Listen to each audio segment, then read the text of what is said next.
શહેરના ગોત્રી વિસ્તારમાં આવેલી ગોવર્ધન મેડિકલ નામની દુકાન દ્વારા જાહેરમાં મેડિકલ વેસ્ટ ફેંકતા તેમના વિરુદ્ધ દંડની કાર્યવાહી કરવામાં આવી છે।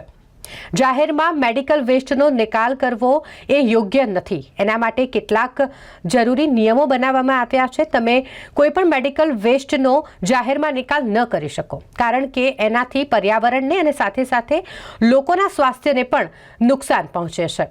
આવી જ એક ઘટના સામે આવી વડોદરા શહેરના ગોત્રી વિસ્તારમાં ગોવર્ધન મેડિકલ સ્ટોર જેઓ ચલાવે છે તેમના દ્વારા એક થેલીમાં ભરીને એક્સપાયરી ડેટવાળી જે દવાઓ છે તેનું જાહેરમાં ફેંકી દેવામાં આવી હતી। જોકે આ મામલે વીએમસી દ્વારા તાત્કાલિક કાર્યવાહી કરવામાં આવી છે। વીએમસીના અધિકારી ઘટના સ્થળે પહોંચ્યા હતા અને તેઓ દ્વારા દંડનીય કાર્યવાહી કરવામાં આવી છે।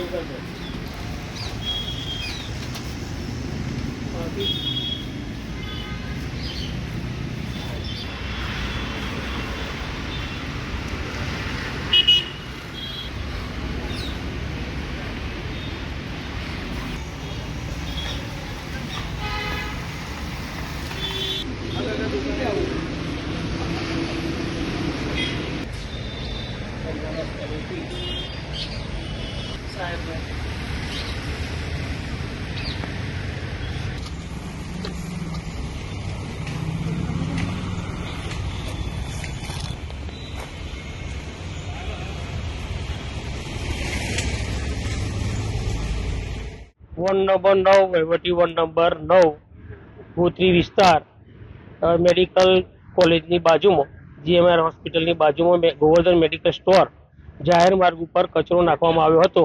તે બદલ 15,000 રૂપિયા દંડ વસૂલ કરવામાં આવ્યો છે। એક્સપાયરી ડેટની કોથળી છે, પછી દવાઓ છે, એક્સપાયરી ડેટની તમામ જ એક્સપાયરી ડેટની દવાઓ છે। કેટલો દંડ ફટકારવામાં આવે છે? 15,000 રૂપિયા નોટિસ આપી પછી એ દંડ ભરવા તૈયાર થઈ ગયા એટલે પણ દંડ તાત્કાલિક વસૂલ કરવામાં આવ્યો છે। આપનું પૂરું નામ છે? સુરેશભાઈ આર પટેલ।